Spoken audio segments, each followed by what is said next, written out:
An absolute artillery line isn't the first thing you think of when you think of Greenskins typically, but there you go, Slate X breaking all the cultural norms as usual here with 4 rock lobbers.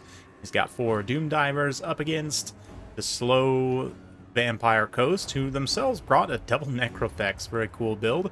Yeah, let's round out the rest of the Greenskins. We've got some 8-peak loons there, some other Vanguard Rusty Errors in the corner, hidden Night Goblin Shaman and Night Goblin Warboss as well. And then a single Orc Boy Biggin to protect all that artillery, just in case there was some cheeky mobility. 1 or 2. Wouldn't have done a lot against mass mobility, of course, but Vampire Coast expecting something very different here. Depth Guard already getting pounded. Nasty Curse there. You can see the rare Curse of the Bad Moon does inflict pretty considerable debuff. That armor debuff especially definitely hurts them. Not that there's a lot of follow-up, but, you know, every little bit helps. See the Doom Divers landing accurate hits on the Necrofex Colossus as the Rock Lobbers, I would imagine, go after these Depth Guard. We've got Deckhand Mobs as well. A couple of Gunnery Whites and Mortars. Yeah, 1 unit of Mortars as well. A couple units of Mortars, actually. Returning fire. Going to be bombing out the crews of these little Rock Lobbers. The Hammer of Gork, of course. Regiment of Renown also has that very strong blinded contact effect. The strongest contact effect in the game by far. Lowers accuracy critically here, so if it is hitting any of these enemy missile units, will decrease their already somewhat poor accuracy, but yeah, I mean, Squig Hoppers also collapsing here from the Vanguard. Managed to get in, shut down some of those mortar crews before the Halberds can really do much to react. And one Necrofex Colossus got focused down pretty heavily by those Doom Diver catapults. Necrofex don't have the most HP. Oh, 9,000 is pretty good, actually. Yeah, right around 10,000, a little bit less, but still.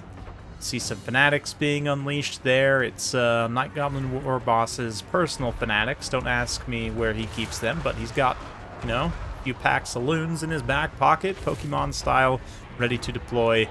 And little fermented fungi there to force the Necrofex out of control, at least momentarily. You can see the vampire player host making the right call, obviously, pushing their troops forward. Probably could have done this a little bit sooner, but certainly it's hard to criticize being caught this off guard.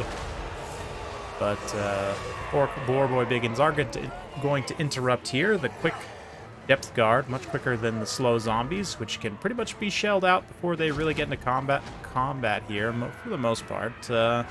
1 unit of Deckhands does look like it's going to close on the Hammer of Gork there. Regiment of Renown, start to shut them down as some of these Doom Divers begin to focus. Noctilus himself. The thing about Doom Divers, individually they might not seem like they do that much damage, but their accuracy is insane. They have a high arc of fire as well, which means they don't get interrupted like other cannon-type artillery. I would sort of, they're sort of in a class of their own as far as artillery goes.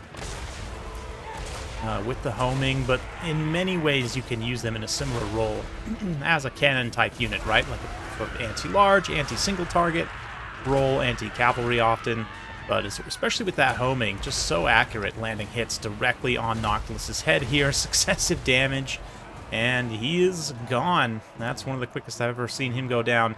Even still, the Depth Guard and other units landing home here, starting to eat away at this expensive artillery, of which there is quite a bit. And then Rusty Errors in here, shooting their little rusty bows. Necrofex getting hit by the Mangy Marauders, also on the field. Their armor-piercing arrows don't do a lot of damage individually, but especially with their decent numbers, they can definitely get through quite a bit of HP. The brave little Squig Boss also running in there, trying to take out the last Necrofex. So let's see. There's a lot of stuff left for Vampire Coast. That is quite scary. 8-peak loons, of course, will have some more uses of their Fanatics. They're able to get good contact here. Might get rear charged by those Depth Guard and taken out, though. We'll have to see. Of course, they're unbreakable, so they'll keep fighting until the bitter end. But still, has the artillery done enough damage? You can see here, as soon as the Night Goblin Warboss actually starts to take some legit damage, the Greenskins are going to start to run into some leadership issues. Gunnery White here, sniping away at the Warboss. Likely to take him out, even though one of the Gunnery Whites looks like did fall there. So we'll see. It is technically Conquest, even though the point looks like it's secured. It's not actually fully secured by the Coast player here. But running into some crumbling issues on some of these units. The depth guard at this point are definitely going to be the toughest thing to take out. But, yeah, some of those zombie polearms falter. We missed a Fanatics cast. I think we probably might have. Nope, not quite. I don't know if they actually have enough HP left to cast the Fanatics. Is most unfortunate for them, but let's see. Lots of rusty errors. They're going to have to be kind of the saving grace here.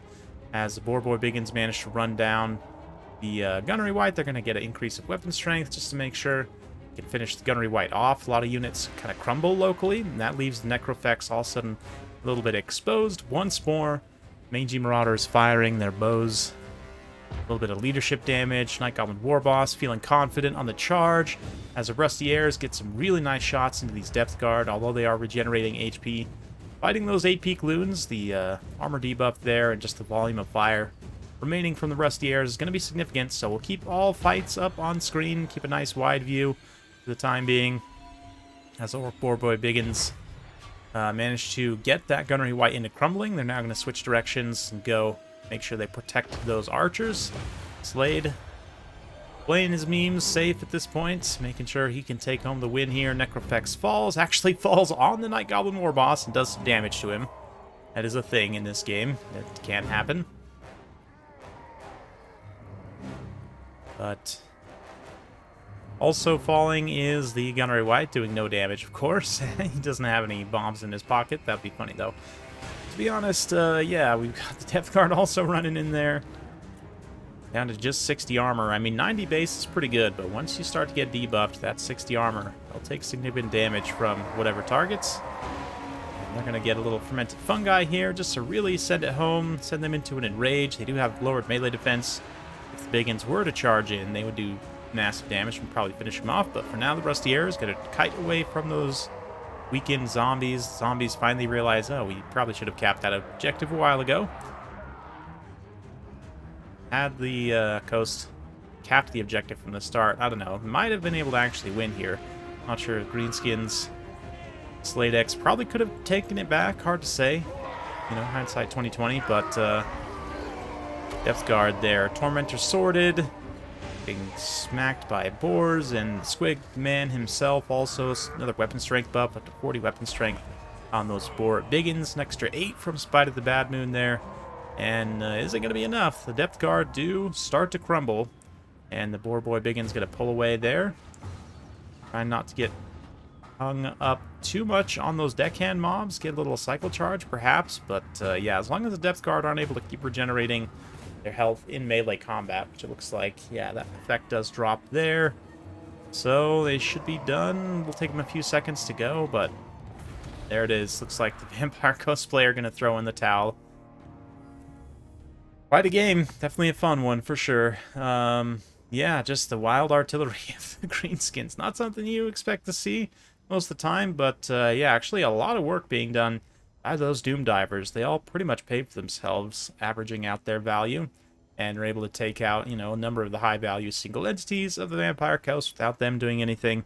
The Depth Guard, of course, will come in and rack up a ton of value just cleaning up various units. Even some of the deckhands, like, man, 800 value on a dual hand weapon deckhand might be a record for what I've seen in-game, but that's what you get for killing a bunch of artillery pieces.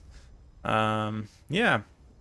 Hey, the Rusty Air is also super clutch there in the late game, helping to clean up some of those last high-value units. Same thing with the Mangy Marauders there. The one Boar Boy Biggin also proved to be pretty essential for victory there, kind of all over the battlefield in all the key engagements that they could be in, for sure. Absolutely. Yeah, the Mortar's nice pick here. I mean, hard to criticize, really. I like this build, actually. I might trade out one of the Necrofexes for the Regiment of Renown, just because that burnt leadership effect is really good against the Greenskins. But overall, don't have too many criticisms. It's just, you know, you run into a meme Slade build and sometimes kind of up against it a little bit. So there you go. Hopefully you guys enjoyed. If you do like this sort of content, be sure to like, subscribe, hit that bell notification. Every time I upload a new video, you'll be notified. Thanks again. We'll see you next time.